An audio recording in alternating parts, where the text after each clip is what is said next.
yeah, today we're going to do a book launch for my new book, which is called Short Circuiting Policy. The full title is Interest Groups and the Battle Over Clean Energy and Climate Policy in the American States. I decided to put all the words in my title, it appears. I needed an editor. And I'm very lucky to be joined by two fantastic journalists and an activist. I don't think I'll make Brad an activist in this moment, but really wonderful climate leaders, and it's just so generous of them to be taking the time to do this. So if you don't know, which I would find it hard to believe, Bill McKibben is a best-selling author and environmental activist. He's a co-founder and senior advisor at 350.org, which is an international climate campaign that works pretty much around the world in 188 countries. And if you're not familiar with their work, they're an amazing organization. I would highly recommend supporting them with monthly donations. They're a great group. And of course, in 1988, he wrote a very seminal book called The End of Nature, which was the first book for a common audience on the topic that we're going to talk about today, global warming and climate change. And more recently, he's written other books. His most recent book is Falter, and the most recent book that I've read by him is called Oil and Honey, and it's excellent. I highly recommend it. It's a bit of a memoir about the Keystone XL pipeline fight, and it's very engaging, and also about honeybees, which I was very into. Now, that isn't the only thing that Bill does. He is also the Schumann Distinguished Scholar in Environmental Studies at Middlebury College, and he's received many prestigious awards, including the Gandhi Prize and the Thomas Merton Prize, and he holds honorary degrees from 18 colleges and universities. So I think Bill has the most degrees amongst anybody on this call. So thanks so much for joining us, Bill. And we also have on the call Brad Plumer, who is a climate reporter specializing in climate policy and technology, and he examines a lot of the efforts across the United States to try to cut our carbon dioxide emissions. He's also covered the international climate talks and the changing energy landscape in the United States. And he works for the New York Times. And the reason why I really wanted to have Brad on this book launch was because whenever I read his reporting, I feel like it's so close to the way that I think about things, and he's just very insightful on these issues. Previously, he worked as a senior editor at Vox.com and as a reporter at the Washington Post. So Brad really does some of the best reporting on the clean energy transition, particularly in the American states. And so I'm so delighted to have him join in on this conversation. So thank you, Brad and Bill, for joining us. It's very generous of you to take the time. Thank you. Great. So this is how the event's going to go. We're going to have a couple hundred people join the call, which is really exciting. And what I'm going to do is I'm going to give a brief overview of the book for about 10 minutes. I've got a couple slides to show you to tell you what the book's about. Then Bill and Brad have each prepared a few opening remarks about what they would like to share about the book, sort of like discussant comments if we were at an academic workshop. And then each of them has come up with a couple questions for themselves and for me that we're going to have a conversation for about a half an hour about the book, about the state of climate policy, etc.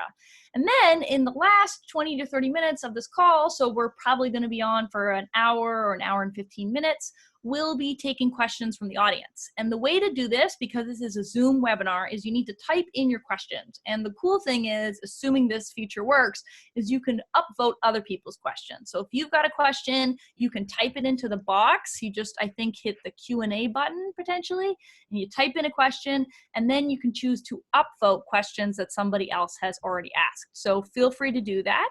And then Bill and Brad will ask those questions and we'll have a conversation. And you can totally ask questions to Bill and Brad as well. So yeah, thanks so much for joining us, everyone. We all really appreciate it. And if you have to drop off early or anything like that, we are recording this. And so we'll be posting it and you can watch it later too, or share it with your friends, etc. All right. And so now for the screen sharing time of this roadshow. Let's see if I can't make this work. Here we go.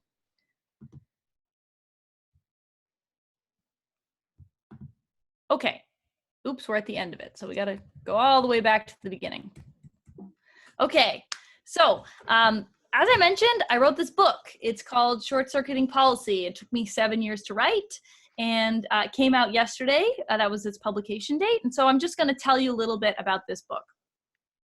So the climate challenge is a very big challenge. And one thing that I try to do in this work is make it understandable for people in terms of how difficult it is to decarbonize our electricity system. So what this image looks like is evidently a narwhal. I didn't come up with that name, somebody on Twitter did, but it has stuck. And I actually have a video that I've made with one of my sisters talking about the narwhal curve, which will be coming out in a week or two. But anyway, the point is, if you want to understand the electricity system and you want to say, hey, we want a 100% clean electricity system by 2050, what you need to do is you need to look at where we are now and where we need to be going. And if your goal is to get 100% clean electricity by 2050, then in some sense, we're on track. About 36, 37% of our electricity system today comes from clean energy sources. But what you'll notice is that we've been living on borrowed time here. We have had a nuclear fleet and a hydropower fleet that stayed very steady over time, and that's giving us extra time to try to clean up our energy system. But we're running out of that time. And in fact, a lot of our nuclear plants could be closing in the coming decades. They're just coming to the end of their operating lives. So that means that renewables need to be ramping up a lot faster. And let's say instead that you were following the Democratic primary and you were really excited about Bernie Sanders or Elizabeth Warren or Jay Inslee. Well, they put forward much earlier timelines for cleaning up our system. They said, let's clean up our electricity system by 2030 or by 2035. So this image gives you a sense of just how far behind we are if we want to be meeting 100% clean electricity by 2030. And what I emphasize in this work is that it's not just 100% clean electricity that we need. We actually need something like 150% or 200%. And that's because we need to take our transportation system, our cars and buses, as well as our homes, which are fueled by fossil gas, and we need to electrify them too so we can clean up those parts of the system. So that means we need to grow the grid because we're just going to need more energy to power our homes and our cars with clean electricity too. So in some sense, this actually underestimates the challenge before us. So at the state level, there have been two policies that have helped start the transition to clean electricity. And those are the policies that I talk about in this book. It's the Renewable Portfolio Standard and net metering laws, or net energy metering. There were waves of efforts in the 1990s in particular and the early 2000s to get these laws on the book. And I talk about a lot of the advocates working across the states. These groups were often funded by a foundation called the Energy Foundation, and they shared ideas with one another, they shared political strategies, and they were very effective at getting these sort of first policies passed. I tell the story of Texas in particular, where the Environmental Defense Fund and Public Citizen managed to get a policy passed. But there were lots of earlier battles too, where national groups like the Union of Concerned Scientists or the Sierra Club, were working across the country to get these laws on the books and to support laws getting passed in other states. So that was the early period, and it was a pretty happy story. Advocates were winning, they were making a lot of progress. But what I document a lot in this book is the backlash that came afterwards. Unfortunately, fossil fuel companies and electric utilities have decided that they don't like clean electricity. It doesn't serve their bottom line. And so what I show in this book is all the ways that these companies are trying to undermine what we could call policy feedback, which is this idea that you pass a law, it reshapes the political landscape, and then that feeds back into the policymaking process so that you get to ratchet up that policy over time. You can think of that as a virtuous cycle. Well, unfortunately, it's not so virtuous in this case, and that's because electric utilities and fossil fuel companies have used a variety of tactics to kind of cut off that virtuous cycle. Those tactics, which I talk about in this book, are lobbying, giving campaign contributions, resisting laws being implemented at public utility commissions, which are the regulatory bodies for electric utilities. But these groups have also been doing things like working through the primary system to draw the Republican Party farther and farther away from the Democratic Party on climate change and clean energy. And they've also been manipulating the public through things like astroturfing, which I'll explain what that is in a minute. Basically trying to make it seem like the public doesn't like clean energy or doesn't want climate action. And they've also been doing court cases to try to slow down the clean energy transition. So this is a kind of schematic of the big theory of the book. I'm sure you know that legislatures across the country pass laws, right? They have these bills, they have a policy, and then it passes and it becomes a law. So what we know is that laws can reshape our political system. And that can, for example, build up new clean energy companies who can come to rival electric utilities or fossil fuel companies. They can start to say, hey, we want this clean energy transition, and they can start to influence legislators. Well, unfortunately, what electric utilities have been doing to fight back is that they've been using the public, and they've been using this strategy called astroturfing. I'll give you an example of that. In the book, I talk about Kansas. This is one of the cases. Kansas is where Koch Industries is headquartered, and I write about that company in this book. They worked very hard around 2012, 2013, to try to weaken a policy that the state had passed that was requiring more clean electricity in that state. And you probably know that Kansas is a very windy state, so actually this policy was working extremely well. So what did they do to try to roll back the law? Well, lobbyists for Americans for Prosperity, which is kind of the grassroots counterparty to Koch Industries, what they did was they went to their lobbyist and they said, hey, how about we register a group that says that Kansas seniors are really upset about high electricity bills and that they want to get rid of this clean energy law.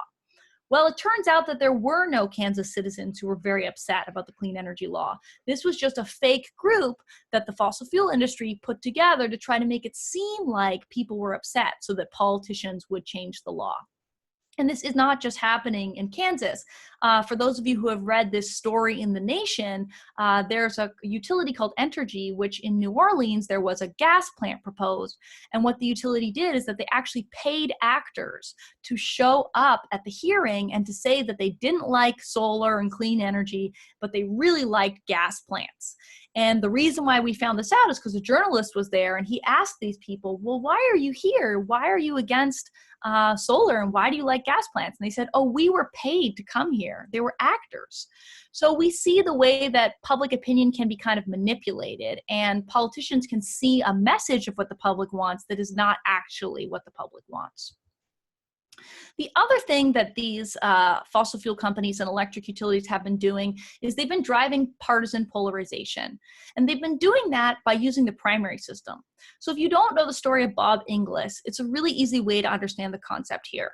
Bob Inglis was a Republican in Congress, and I was watching a video about him today actually, and he had a kind of awakening where his son asked him to care more about the environment, and then he went on several trips on a congressional delegation, scientific trips, I believe, to Antarctica and the Great Barrier Reef. And through those experiences, he decided that climate change was real and that he needed to change his position on it. Well, what happened when Bob Inglis woke up as a Republican to this crisis?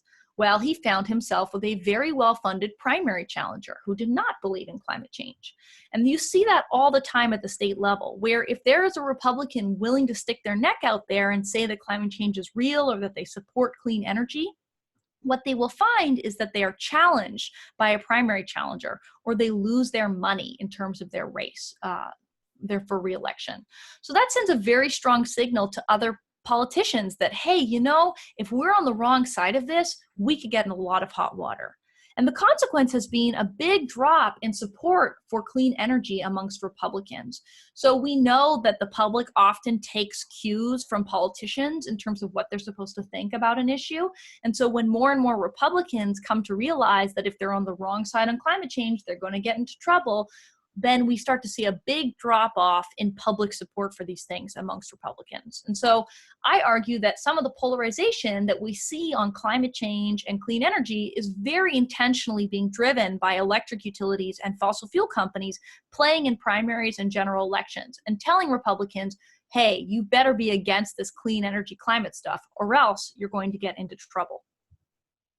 So just as a quick overview of the book goes through a bunch of different cases at the state level. I talk about the success in Texas that I think is pretty well known. Texas in 1999 passed an important law that kickstarted wind in that state, also led to a very big transmission build out. But what a lot of people don't know is that a few years later, when advocates tried to do for solar what had been done for wind, they faced a lot of resistance from the fossil fuel industry in that state. And I tell the history of how the fossil fuel industry has kept solar back for more than a decade from making progress. So a lot of people look today in 2020 and they say, oh, wow, Texas is doing great on solar. But they forget that Texas could have been doing great on solar in 2005. And in fact, Texas has the most solar resources of any state in the country. So we should expect Texas to be further ahead of where it was if we didn't see opposition at that state level. I've mentioned the Kansas case, which focuses a bunch on Koch Industries and their role in rolling back the clean energy standard there. Arizona is an interesting story about a couple electric utilities, primarily Arizona Public Service, and their role in creating a really terrible situation of basically corruption, where the Corporation Commission, which is the regulator of electric utilities, gets captured by this regulated entity, by an electric utility. And finally, the book closes out with the Ohio story, perhaps the saddest story of all, which just finished up really last summer when they finally rolled back the clean energy law, also the energy efficiency laws, and probably gave around $5 billion of money to keep 3 coal plants operating in that state. So that's a very bad story. So one thing I'd just like to say before I finish my comments is that what I learned in writing this book and what I really emphasize is that electric utilities in particular have played a big role in climate denial and delaying progress on addressing the climate crisis. So you've probably heard of the fantastic work by Naomi Oreskes and Eric Conway, as well as Jeffrey Supran. They've done fantastic work documenting fossil fuel companies and their role in promoting climate denial. But what many people don't know is that electric utilities have done very similar things. So I tell the long history in the 3rd chapter of the book of the ways that electric utilities have held us in the past and have promoted climate denial. Throughout the mid-20th century, these companies promoted a very wasteful energy system where basically they were using more fossil fuels than were necessary. In the late 80s and early 90s, they promoted climate denial. And I shouldn't even say that in the past tense, because even companies like Southern Company have still been promoting climate denial recently. And as my book documents in detail, they have worked to roll back clean energy laws across the country. And if you're interested in this particular slice of the book, I did a little excerpt of it on Drilled News, which Amy Westervelt runs, really excellent news site about accountability for the fossil fuel industry. So you can look up that excerpt there. So if you'd like to get a copy, it's a little bit difficult right now because the book appears to have sold out, which is cool, but also a little frustrating because it's the coronavirus, so it's very hard to get reprinted. But you can go to the Oxford University Press website and you can buy it. It's supposed to be back in stock by the end of April. And this is a discount code you can write down. You'll get 30% off. And if you don't want to wait a couple weeks to get a physical copy, you can buy an ebook, and it's just $20, so it's not too expensive, and you can get reading. So that's it from me. I will stop sharing my screen, and I will turn it over to Bill. Well, Leah, first of all, immense congratulations on the book, and the idea that it's sold out on the day of its book launch is something that any author would be very happy to hear. That's very exciting and very well deserved. I want to just try to set it in a little context first, kind of as a document, and then second in the place where we are right now in this debate.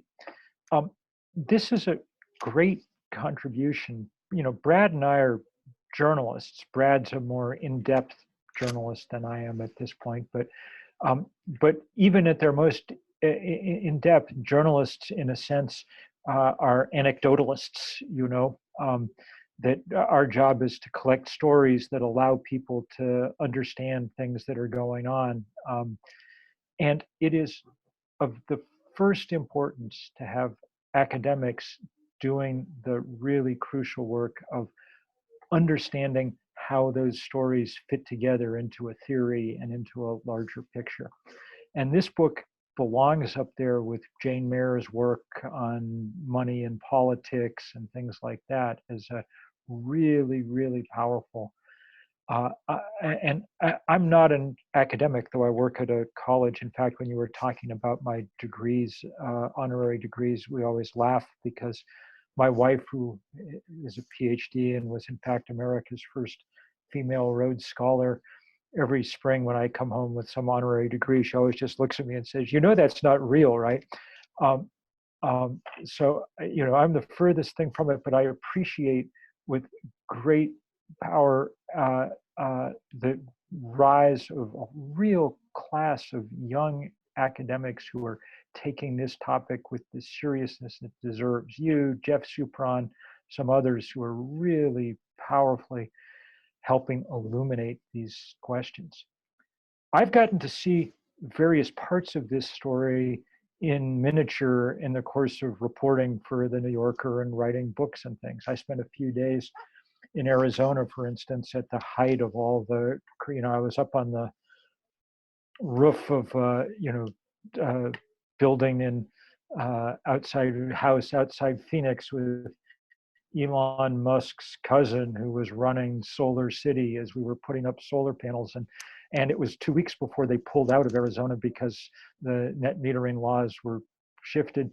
And when you looked into that, I mean, it was a story of political corruption so insane, and it's that they were taking dark money from people like the Kochs, the utility was, and taking ratepayer money and using it to fund the campaigns of the people who would then become their regulators. I mean, forget Tammany Hall, forget, whatever. I mean, that's as just crazily corrupt as it's possible to be. And the level of that corruption gave one a sense of what the level of the stakes were. Utilities have always been the easiest money in the world. It's just, there you are, there's this thing, everybody needs it, everybody pays you, it's a monopoly, and what they do under threat has been amazing to watch. So here's the important part of this work, it seems to me. It's not that these guys are going to win forever, In the end, the fact that sun and wind are better technologies and cheaper technologies will, in the end, carry the day. Our problem is that we don't have, in the end, to do this.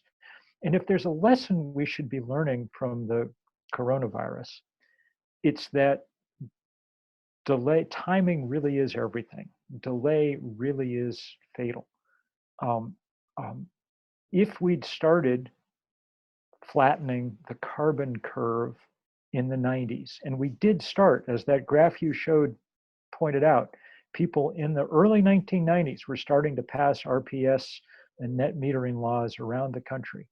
And if that had gone on and accelerated and then we would have really begun this task of flattening this carbon curve in time to have gotten us out of some of the worst of this problem that we're in. And instead, we ended up with this insane pushback from industry. And it's going to cost us the last time that we have, unless we're very, very careful here. We're out of, spare decades. As the IPC has made clear, if we don't use the next 8 or 9 years to get fundamental transformation done, then our possibility of reaching the Paris targets is nil. And so we have to very quickly, stand up to these guys. This work's been done, the kind of standing up to the fossil fuel industry in a lot of ways at a kind of national and international level over things like divestment, where we really have been able to build out big, strong, effective campaigns that have had some effect. But it's much harder to do it at the state level, especially now that journalism at the state and local level has been so gutted that there aren't eyes there watching public utility commissions and keeping track of special elections and so on and so forth. And it's one of the reasons that these guys can get away with what is ridiculously predatory behavior. So I just could not be more grateful to Leah for having managed to put this chronicle together.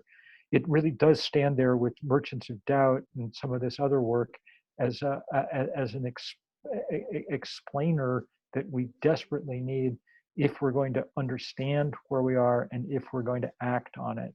So, of all the books on energy policy that I've seen in recent years, nothing's more important or more timely than this. So thank you for it.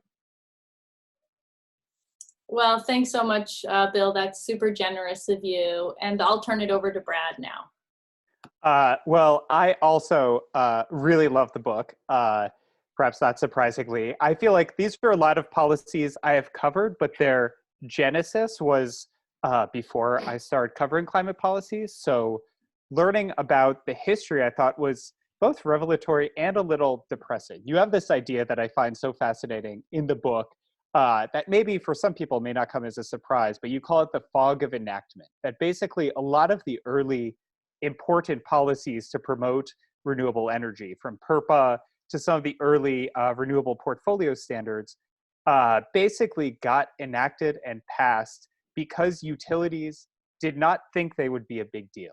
Basically, utilities underestimated the power of solar and wind. Sometimes they were distracted by other things like the deregulating and restructuring debates in the 90s. Sometimes they couldn't quite see that a combination of state level mandates plus federal tax credits plus Germany and China's role in driving down solar costs would have this huge impact. But it's both a fascinating idea and, I guess, from the standpoint of clean energy, a little depressing that for renewable energy to get a foothold in this country, utilities basically had to be tricked. It had to be something that was snuck in under their noses. But now wind and solar are big industries, and I think there are a couple, I guess I would say myths in the climate discussion that this book really tackles really nicely. And I think one is the idea that clean energy is inevitable at the pace that we need it to be inevitable if we want to solve climate change. I think Bill's right that eventually the economics will work out, and wind and solar will get cheap enough, their advantages will be obvious enough that they will come to dominate the energy system. But if we want to solve climate change and, at the pace that a lot of scientists say we need to, waiting for the long run is not enough. Another thing that I found really fascinating about the book that I think was helpful for me in covering this is this idea that popular support for renewable energy is not necessarily enough for the technologies to succeed. And we've all seen the polls that wind is super popular, solar is super popular, and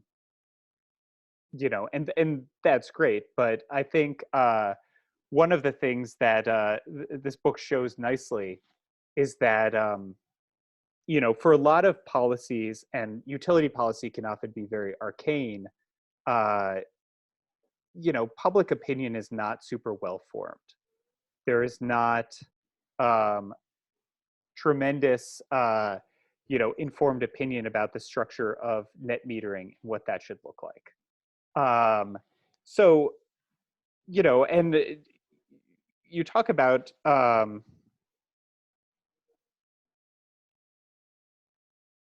you guys still with me? It seems like everything is frozen. No, you're there. You're doing good. Okay. Suddenly everything froze for a second. The perils of Zoom. So, you really talk about how with a lot of these low salience issues, interest groups and powerful industry groups can really construct public opinion. They can create arguments that, resonate with policymakers and whether or not they're widely shared. So I think net metering is a great example. Utilities basically fashioned this argument that compensating people for their rooftop solar was unfair because it put an extra burden on other homeowners who didn't have rooftop solar. And this is something that utilities have always been doing, is cross-subsidizing rates. But they constructed this argument that this was unfair. A lot of policymakers ended up believing it. And it's basically not something that there's a lot of necessarily informed public opinion on. So, the basic idea is that popular support for wind and solar isn't necessarily enough for these technologies to prevail in the long run, because on a lot of these issues, ultimately, public opinion is constructed in a lot of ways, and interest groups can really be powerful. I think the other really interesting thing that's really helpful for a journalist, but I think is helpful for a lot of people working in this sphere, is this idea that once a big bill is passed and there's a big fanfare, that's the end of the story. And I think you show so well with Texas that at one point in Texas, they passed this solar mandate, adding on to their wind renewable portfolio standards.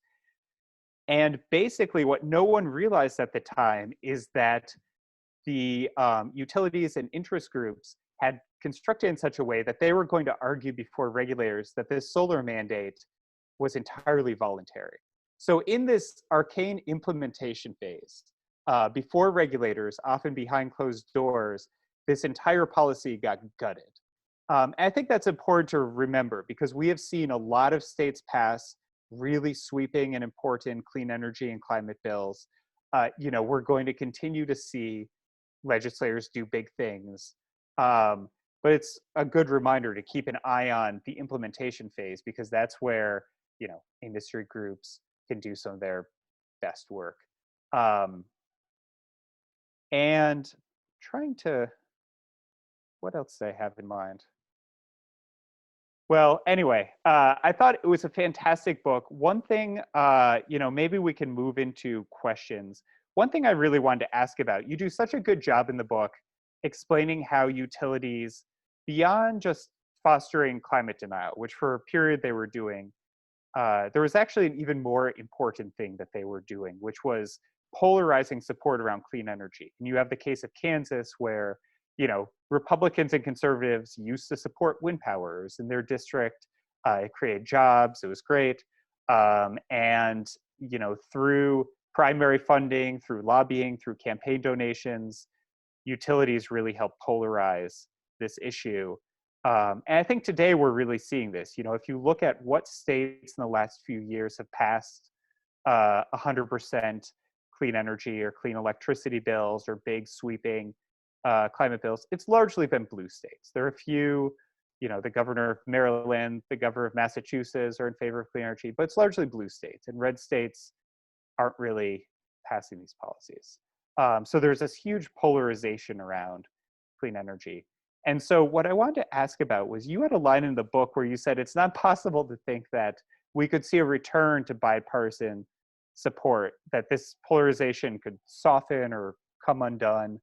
And I'd love to hear your thoughts on, one, your theory for how that could happen, and whether that's likely. And if it's not likely, where do we go from there? Because there are going to be a lot of Republicans in the country for the foreseeable future, I think. Yeah, that's a great question. Well, in the political science literature, there are lots of debates about where polarization comes from. And I make a very clear argument, which is that I think in this area, it comes from interest groups. And we've talked about how in Kansas is amazing because you'll have one vote, the first vote to get rid of the clean energy law in Kansas. You had 44 Republicans vote to keep the law and 44 Republicans vote to get rid of it. And then they just kept having more and more votes on it. And every time a few more Republicans would say, oh, maybe we should just get rid of that thing, and a couple more. And in the interim, there were conversations happening in the background between Americans for Prosperity lobbyists, Koch industry lobbyists, and these Republicans, because Scott Schwab, who was a Republican at the time, a legislator, he wrote about it in to his supporters. And he said, well, why don't you just say that you're the ones behind this, that you don't like this? And they were leaning on people and saying, if you don't change your position on this, you're going to get a primary challenger. We're going to take away the money for the next election. And that happened to a lot of Republicans in Kansas, like Russ Jennings, for example, who was a big clean energy supporter. He was from a western part of the state where a lot of wind projects had been built, and he saw the benefit. So, in an ideal world, The same thing could be said of Texas. The person who championed the big transmission build out in Texas was Senator Frazier, who was a Republican from the Panhandle, from an area of the state that was benefiting economically from wind development. A lot of Western Kansas Republicans have been benefiting from wind development, and they were big supporters. But the issue was that the fossil fuel industry and the electric utility industry is a lot more politically savvy than the new clean energy advocates. They put a lot more money into, campaign contributions, into public relations campaigns. And so what we need is for the clean energy industry to kind of level up and become as powerful politically as the fossil fuel industry.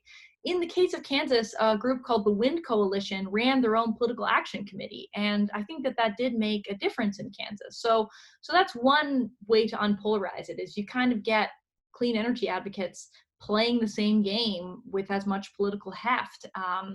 That isn't happening right now. You can see it federally with the production tax credit and the investment tax credit struggling to be on the agenda or extended during the current stimulus conversations or the budget conversations last year. So it's a challenge, but I think it's really important. And then the other thing I am hopeful about is the way that things have been happening on the left.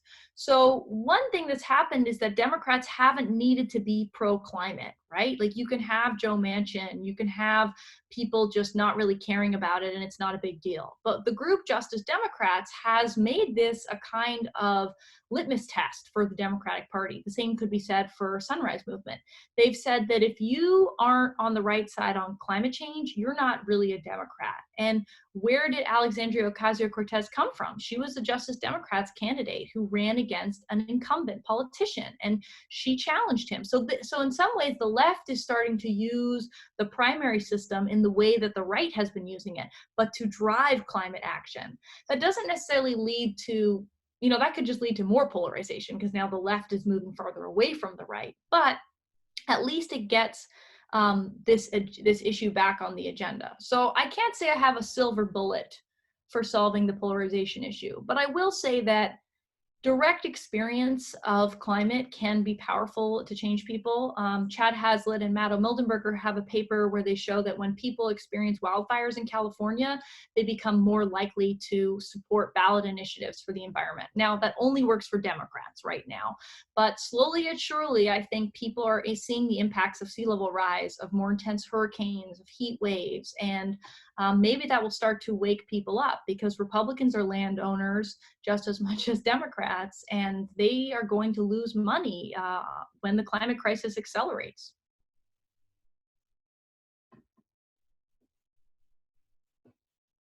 Is it my turn to ask a question now? Yeah, or make a comment. It's up to you.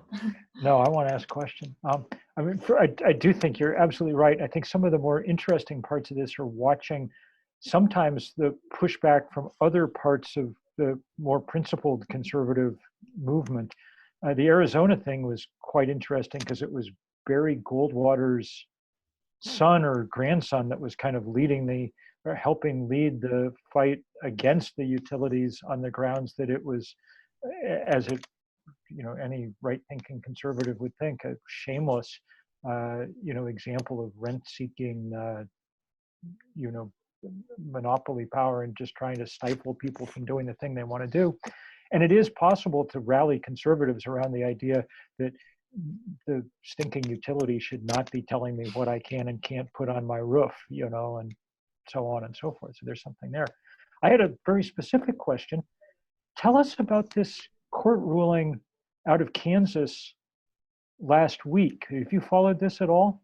Not as in detail as I would like, but a little bit. Why don't you give some context for it? I don't know much about it, except that they seem to have ruled that the Kansas had put, one of these monthly surcharges on if you wanted to have a solar panel on your roof tied into your utility. And some judge who in fact had been, I think, appointed by Brownback, ruled that it was as outrageous as it seems to be. So maybe there's a little bit of pushback coming even in the middle of Kansas. Yeah, so I did follow it a little bit, and it is what you said, Bill.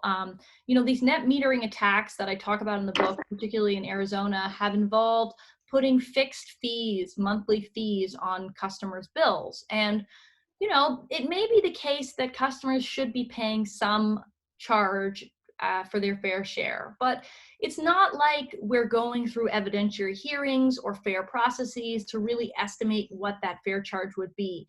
I talk about that a lot in the Arizona case. Literally, the private monopoly utility, Arizona Public Service, was holding meetings in their own offices to determine how much money they should get to charge people for using solar on their grid. And if you're a monopoly utility, I imagine the answer you will come up with is a lot of money. That's how much you should charge. And so they were using big numbers like $50 to $100 a month. I mean, some people's electricity bills aren't even $50 to $100 a month. So the Kansas ruling, I think a lot of advocates are really happy about, because it starts to push back against this idea that, you know, monopoly utilities have a right to charge these big fixed monthly fees that basically make it very difficult for the rooftop solar industry to make any money. You know, if the fees are something like $5 a month or something maybe reasonable to cover the grid charge, maybe that's fair. And there can be processes to go about doing that. But the point that I try to make in the book is that even if you think there should be monthly charges, they should be done in a way that has oversight, that we need regulators that are actually holding monopoly utilities accountable. That's the whole point of a regulatory system. If you're going to give a company the privilege to have a guaranteed customer base and guaranteed profits, then you actually need to have a regulatory system to make sure that they don't act in sort of predatory ways that might be good for their own profits and bottom line, but is really bad for customers in terms of the amount of money that they're paying, in terms of the air quality that they're breathing, in terms of the climate crisis. So yeah, I think it is good that there's starting to be some pushback against this idea that you know, utilities can just charge whatever they like for net metering customers. It's my turn to ask a question. Yeah. So going back to the history of this, I think maybe it's instructive to contrast two states, California and Texas, because, you know, both were some of the early states to pass renewable portfolio standards. Both states do, or at least did, have industry groups. You know, the oil industry is maybe not what it once was, but influential in California. And somehow, you know, the ideal vision of what should happen with renewable energy, that worked in California. You know, the solar industry grew big. It became politically powerful. It's created its own momentum. California is now on its way to 100% clean electricity. And that momentum didn't happen in Texas. So, you know, maybe it's clarifying to walk us through a bit, like why these two states had completely divergent paths. Is it just political culture, more liberals in California, or is it, you know, more than that? Well, the original project's formation was contrasting California and Texas, interestingly enough. So if you read earlier iterations, you can see some thinking on that. And I've done an enormous amount of work on California, even though it doesn't show up in the book in all its full glory. California is just such a complicated and long story. It goes back 40 years. And I think some of the difference is the power of the utilities and the fossil fuel industry in California versus Texas, the amount of sway that they have over the legislature. So in Texas, the legislature only meets for 6 months every 2 years. We call that an unprofessionalized legislature. You know, people aren't really paid that much. They don't have that much staff. They don't even meet that much. And when you think about such a big state like Texas, how do they even regulate it or govern it when they're not really working that much? Well, that's the decision that Texas has made. And when we have unprofessionalized state legislatures, it really outsources a lot of the knowledge to interest groups, to fossil fuel companies, let's say. So you see very clearly in the Texas case that literally lobbyists are help writing the language, that they are working out of the offices, kind of have desks that they can show up at if they want to help write the bills. The close ties between the fossil fuel industry and Republican state legislators in Texas really cannot be overstated. I mean, the office, the energy office that I'm talking about, where this state senator is running a lot of the bills, the main lobby organization for the industry I believe a staff member was married to one of the lobbyists from that industry, and then another staff member was best friends with another lobbyist. Like, it's a very close relationship. Meanwhile, in California, things have started to cut the other way, where if under Jerry Brown there was attempts to increase fixed fees on net metering customers, and Solar City and Sunrun had meetings with the governor. They had a tight relationship and were able to say, hey, we don't want you to do that. And so the decisions under AB 327 were not the same in California. They were quite good, actually. They extended the time period before they put the fixed fees on, et cetera. And another thing that's happened in California is that the unions have become quite staunch advocates for clean energy in the state. And that's because the way the policy was designed in California, it uses this thing called the bucket system, which basically means that you have to get most of your electricity in the state in order to qualify under the clean energy law. And that has had the probably intended consequence of making a lot of in-state jobs. So unions have actually managed to get a lot of jobs to do solar installation in the state.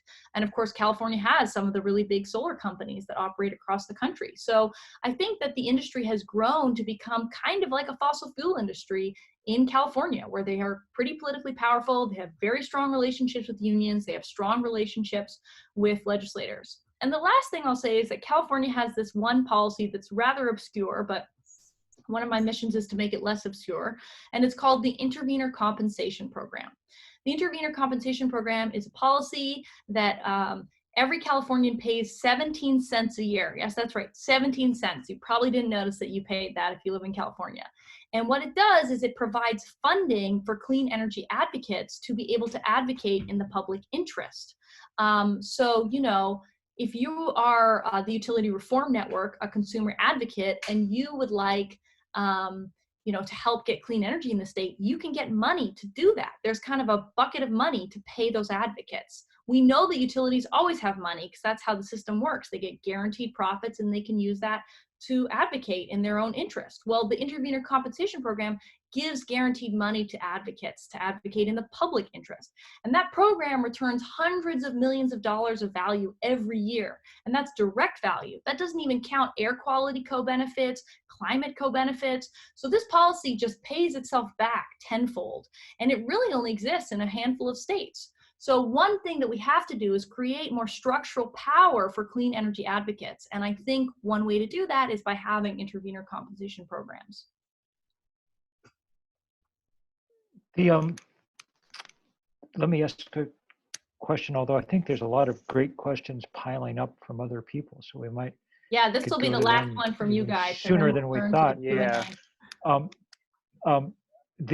And I'll just say, I have the privilege of living in a state, Vermont, where the utility actually it works in the public interest in a lot of ways.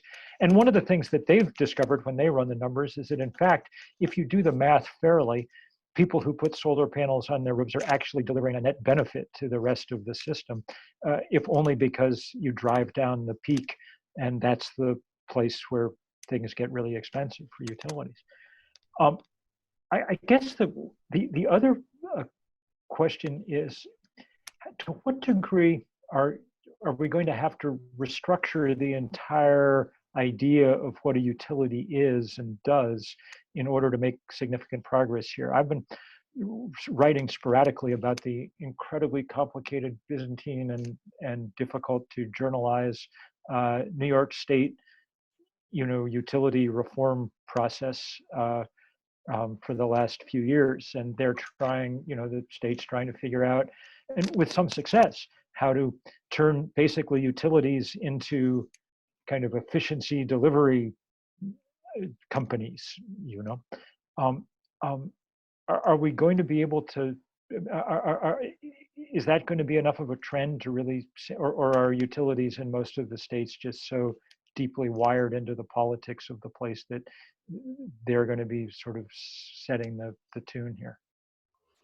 Yeah, I mean, we can't continue on in this way, as you said, Bill, right? We don't have endless time to solve this problem. And time is not a sort of nice to have, like, oh, it'd be great if we fix this problem faster. It is a necessary condition. So we need our utilities to be better. There are some efforts like performance-based regulation that try to do exactly what you're saying, which is sort of incentivize utilities to do energy efficiency or to build more renewables, things like that. This is why I like the renewable portfolio standard so much. I think that we have to set the rules of the road. We have to say you must have this much of your electricity system, 50%, be clean by 2030. And utilities can't get out of that. And really what we need is we need our federal government to be doing that, because it's really easy to sort of lift up California or New York or Vermont or other states, New Mexico more recently, Hawaii, Washington. There are some really great states, and I'm very proud of the advocates in those places. It's awesome. But then you can't forget West Virginia and Florida and Texas in its own way stumbling along.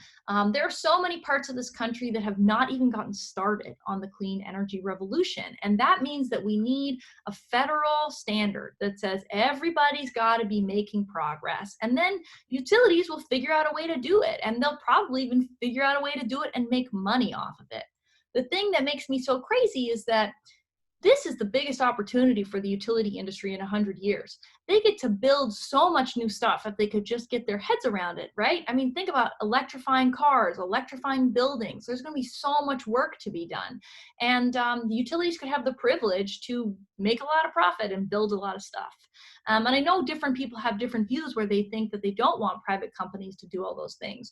But my attitude is, look, the Tennessee Valley Authority, not so great either.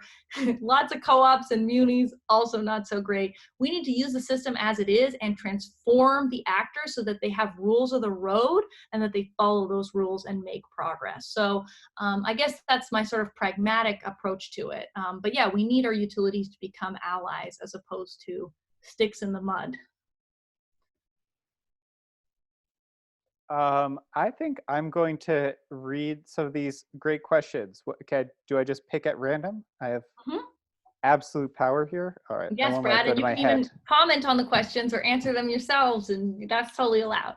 So this, I'm just starting from the top. This is a good one. So the book has a lot about ALEC, the American Legislative Exchange Council, and they, sort of seeded the idea that, hey, renewable energy is really cutting into the share of fossil fuels.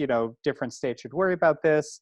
And they were, have been relatively influential in spurring this pushback against RPS. So the question was, there doesn't seem to be a counterpart on the left, or at least not a successful one. And the question is, why do you think that is? And, could there be more policy coordination or templates across states? Yeah, so my best friend and close collaborator, Alex Hurdle Fernandez, has done fantastic work on ALEC, as well as sort of thinking about the counterparts of the left. And he has a book called State Capture, which talks a lot about these issues and the ways that the right has kind of captured our states. So yeah, we don't have an analog for ALEC on the left, and we don't have an organization that's writing model bills. One thing that I wanted to show in the early history of the Energy Foundation Network was that kind of functioned like an ALEC on the left, which is not a nice thing to say about the Energy Foundation Network. But my point is that they were basically writing model bills. There were all these advocates meeting together across the country. They were sharing ideas with one another, and they were looking for opportunities to get their ideas passed into law once they'd kind of figured out these things. They were talking about renewable portfolio standards, system benefits charges, voluntary green power purchasing, and it was a network, just like ALEC is, working across the states and coordinating. So I think that we need that kind of funding today. And yeah, somebody has chatted that SIX is like a progressive ALEC. It is, and I mentioned them, the States Innovation Exchange. I mentioned them in the book, and Alex Hurdle Fernandez has lots of work talking about these things. But yeah, I think that the progressive movement needs to be investing more money into these things. One of the challenges that a lot of the money for these things come from corporations, right? Like ALEC is a consortium of corporations and legislators. And so I guess we need to figure out, how are we going to fund, what are some of these corporate groups that are going to be willing to do these better things? Who are some of the winners from doing climate action? I will say that NextGen, Tom Steyer's organization, is also pretty great in terms of doing state level action. And they're one example on the left of trying to promote these things. Yeah, if I could just add one more, the Columbia, I'm going to get this wrong, but the Columbia Law Climate Center, Mhm. the Columbia Climate Center, yeah, they've been doing a sort of model state legislation and model policies for decarbonization, and now they're trying to create these sort of, you know, mass-produced, here things that policymakers could take off the shelf and try to decarbonize their economy. No idea Yeah, if it will work or be influential, but yeah, and Fran Pavley, who was a long-time state legislator in California who did a lot of really important environmental laws, she too has a sort of model bill thing. So, but the issue is a lot of these groups don't have the same kind of funding and scale that ALEC does. And so I think that's what's so important to kind of build on these awesome efforts. So now I guess it's Bill's turn to pick a question. First, I have to unmute myself. Zoom is still slightly terra incognita for me. Um, uh, yeah, there's a bunch of questions in here that ask good, specific questions that are very much answered in the book. So my tendency for a lot of them is to say to people, buy the book. But that's because I'm an author.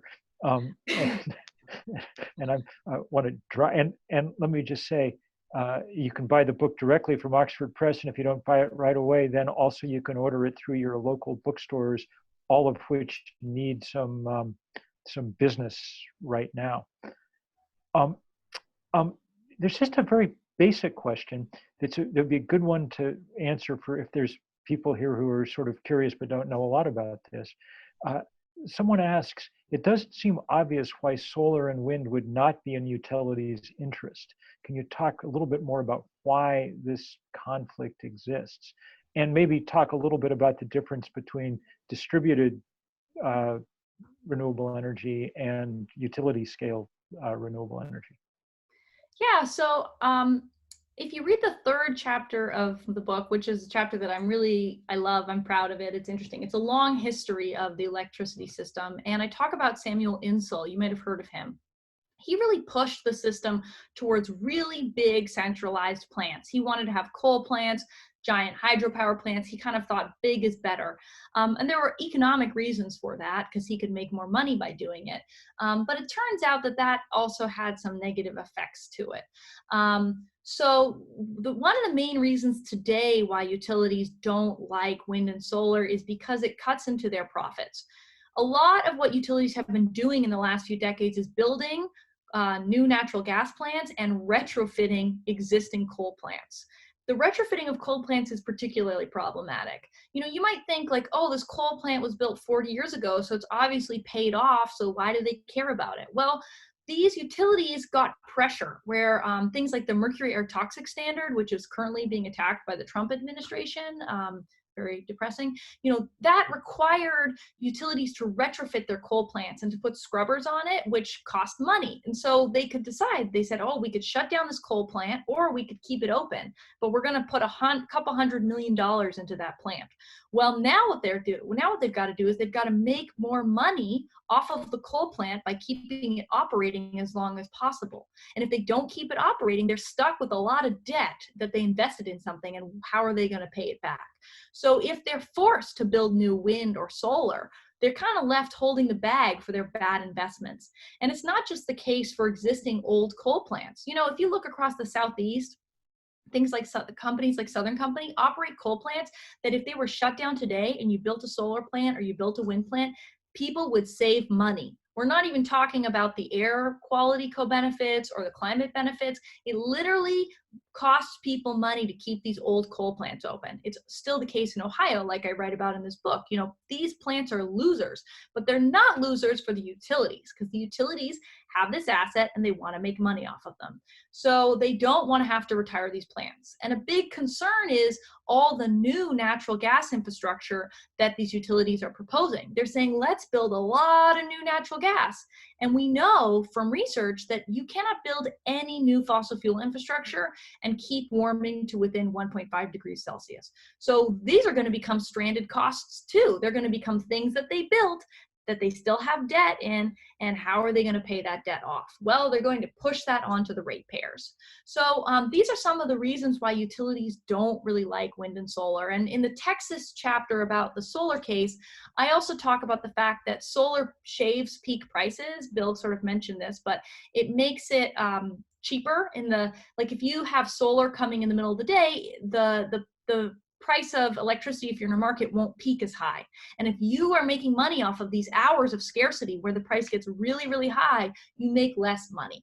So there are all these kind of subtle ways that renewables and fossil fuels compete. And just more generally, fossil fuel companies and electric utilities make money off of using fossil fuels. Some of them are integrated where they literally dig the stuff out of the ground and they also burn it. So they don't really want to transition away from fossil fuels because they will lose money. So a lot of this is about economic bottom lines. And I know Bill's done amazing work and sort of do the math campaign that he ran about all the money, the 5 times more fossil fuels on the books than we could possibly ever use. And if we get these companies to stop using it, they lose money because they've made very bad decisions. So Brad, you're up. Found my unmute button. Unless you'd like to comment, which you can both do at any time. No, these are great. So there is a question that it kind of follows up on this. And the question is basically, to what extent are hard-edged financial calculations changing utilities' perspectives? I guess I would add to that, you know, one of the examples in your book, one of the big villains in your book, I guess, is certainly how they're cast, is the Arizona utility. And you know, I think it's notable that it was, I think, January, earlier this year, they came out and said, we are going to set, I want to say it was a 45% renewable standard by 2030. They announced some ambitious goals. We've also seen some other utilities that have for a long time resisted change, like AEP, you know, announce big decarbonization goals. So I'd be curious, you know, with that question, are these perspectives being changed by these sort of hard-edged financial calculations? Are they, should we be suspicious of some of these promises? You know, what gets a utility to flip and say, okay, now the business case for going to more renewables is just too overwhelming? Yeah, I think in the case of AEP and APS, I'm pretty skeptical.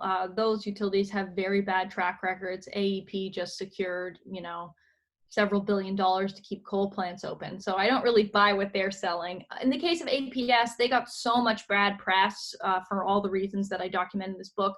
Their former CEO was having ex parte meetings, which is not allowed, where you're meeting with your regulator outside of regulatory hearings. There was literally an FBI investigation of one of the former commissioners. It was high drama. Somebody should make like an HBO miniseries about the Arizona Corporation Commission. So, you know, I think that APS is facing a huge public relations problem in the state where the bills have been going up. Even Republicans who they've backed historically have become really angry at them. Bob Burns comes to mind, and he's been issuing subpoenas to try to understand how much money were they spending on all these elections. And it seems like more than $50 million was spent in the last decade by Arizona Public Service on elections related to their regulator or related to clean energy. They spent $40 million in 2018 blocking a clean electricity standard that was on the ballot that NextGen had a big role in promoting. So I guess I feel like I'm not going to believe you until you put your money where your mouth is, right? It's very easy to say, oh, by 2050, we'll do some stuff. Or, you know, hey, we're going to be changed. For years, Arizona Public Service said, we don't put money in elections. We would never do that. And what happened was fantastic journalists like Ryan Randazzo at the Arizona Republic caught them lying. He basically wrote stories saying, you are spending money on these elections. And so it's pretty easy to have cheap talk. I want real investments and real action. I think there are a couple other utilities that are doing better. I would point people to the Energy and Policy Institute, which is an awesome think tank, a big fan of them. And they do a lot of work criticizing utilities and also holding up some good examples. And Xcel Energy is one utility that I think has turned around, in part because of pressure. Boulder, Colorado, as well as I think Minneapolis, were both trying to break away and create their own utilities. And I think that created pressure for Excel, but also there's great wind resources across that area. There's actually modeling by Christopher Clack, this really excellent modeler, who shows that you can save money in Colorado by transitioning to a clean electricity mix in the future. So some of these utilities have woken up and realized that if they build a lot of new renewables, they can actually make money off of the transition. And I am hopeful that other utilities will start to wake up to that fact and start to see the potential profits in becoming a sort of ally in the clean energy transition as opposed to an opponent. And, you know, for example, in New Mexico, PNM, they negotiated to shut down their coal plant, but they got a good deal for it. So they're going to get the money back for the bad decision that they made to retrofit that plant and to keep it open. And they're going to take the money and shut the plant down. So we're going to have to negotiate with utilities and help them shut down plants. I think the worst outcome is giving money to utilities to keep coal plants open, as happened in Ohio with First Energy and AEP. That is absolutely a terrible decision. But if we have to give money to utilities to shut down plants, well, that's something we might have to do. My concern is we don't want them continuing to build more natural gas infrastructure, because then we're going to be left holding the bag for tons of bad investments. And that's going to, you know, put a lot of pressure on everyday Americans who face massive income inequality and already struggle to pay their energy bills. I noticed that we're beginning to people are beginning to drift away because we've been doing this a while, but we could clearly go on all night because there are thousands of good questions.